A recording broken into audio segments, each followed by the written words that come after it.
Ladies and gentlemen, it's a big pleasure for me to be here today and to take part in Norwegian Shipping 2013. I find it interesting that Norwegian Shipping for the second time is in the conference history has decided to have an entire day dedicated to the maritime industries offshore opportunities. I think the potential is big. The challenges is big, but the potential is even bigger. Hopefully, we will enter a period of new prosperity and growth.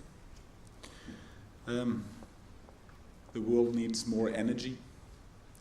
The markets are hopefully there. I think in a lot of the time we use this not as an opportunity but as a position of reflection over what could possibly go wrong in the future. The end point is that sometimes there's too little optimism in the world, because what does it really mean? More growth and more prosperity means that more people will have the ability to live lives that is possibly more similar to the lives that we live and have been given the opportunity to live in this room. And the developments that are finding place in Asia, in parts of Africa, and in South America is, from my point of view, truly amazing. But the theme also reflects a remarkable shift in the Norwegian maritime industry. Norway has been one of the world's leading shipping nations for over 1 century. During the last decade, the maritime industry has gradually become an offshore industry. It now represents a complete, competence-based and innovative offshore cluster. When I was in Brazil, I meet these people and these companies all over the world. And when I was in Brazil, I was told that 1 out of 4 vessels are controlled by Norwegians. Last month, I visited Mexico, and again, I ended up at a BV Offshore vessel outside the west coast of Mexico. As a minister, I get, of course, proud meeting my own industry all over the world. And I understand that today the Norwegian offshore fleet is the world's second largest and the most advanced. Much of this success is owed to forward-looking and risk-taking people.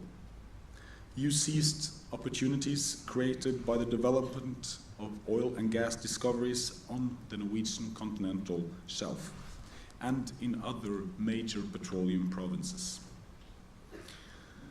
The Norwegian offshore-related maritime industry is part of a diverse supply and service industry that offers cutting-edge technology covering the entire supply chain. A few words on the Norwegian continental shelf. After more than 40 years of production, the Norwegian shelf is still vibrant, and more than 55, maybe close to 60% of the resources are yet to be produced. The interest of the Norwegian shelf is good, and we face a high activity level. There is a lot of work that needs to be done in order to maintain production.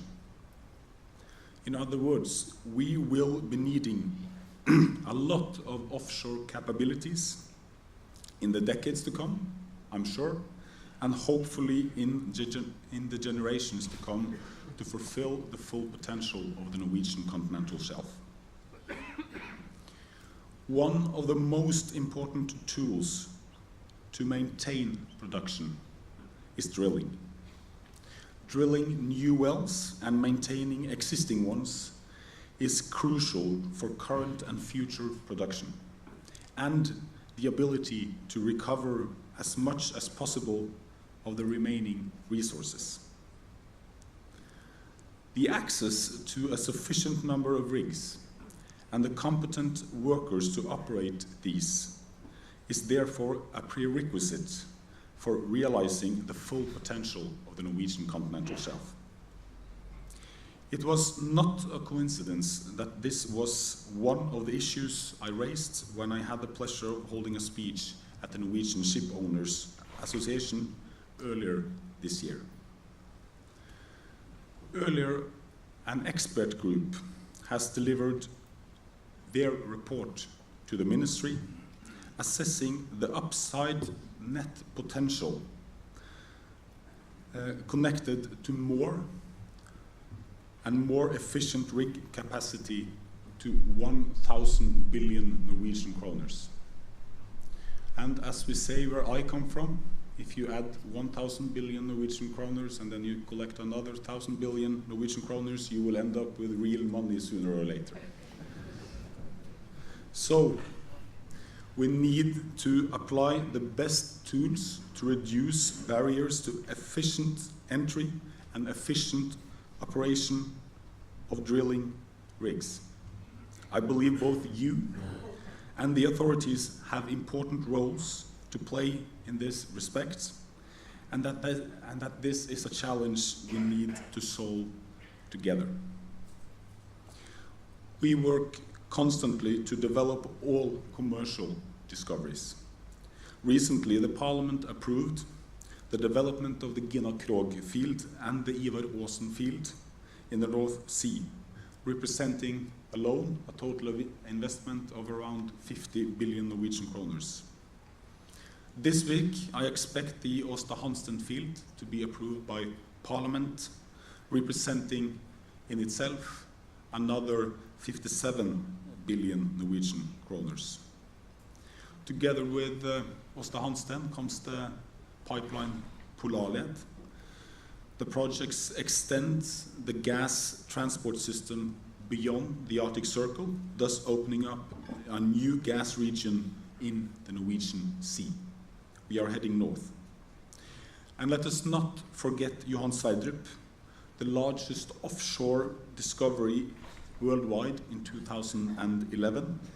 The North Sea is still able to surprise us. Exploration activities has increased. The number of exploration wells has increased considerably. The North Sea, considerably, and it is now at a level between 40 and 65 wells a year. But we need more. We also follow up on our strategy in the licensing rounds, both in mature and in new areas. And we expect to announce the results of the 22nd round in the very near future. We are now, for the first time since the early 90s, in the process of opening up new acreage, new areas for oil and gas activities. The delineation agreement between Norway and Russia in 2010 in the Barents Sea gives us new opportunities. In April, we submitted a white paper, a proposal to Parliament to open up the southeastern parts of the Barents Sea for oil and gas activities. I trust and hope that Parliament will approve. But the fact that we are opening up new areas underlines the point that the ocean is getting bigger, and so are the opportunities, not only when it comes to oil and gas and energy, but also when it comes to transportation and trade. The Norwegian Petroleum Directorate estimates a huge potential for oil and gas in the area. Their resource estimate is the equivalent of 8 fields of the size of Goliath, which is the first oil field under development in the Barents Sea. Personally, I think that there could be more. History shows us that when we learn the geology, when we search and we put efforts into it, many times we are able to find more. Overall, the activity on the Norwegian continental shelf is high and will continue to be high. There are significant opportunities in the Barents Sea, but as mentioned, there are also interesting developments in other areas in the Norwegian Sea and in the North Sea. And to sum it up, Norway will continue to be a significant producer. The activity level on the shelf will be high.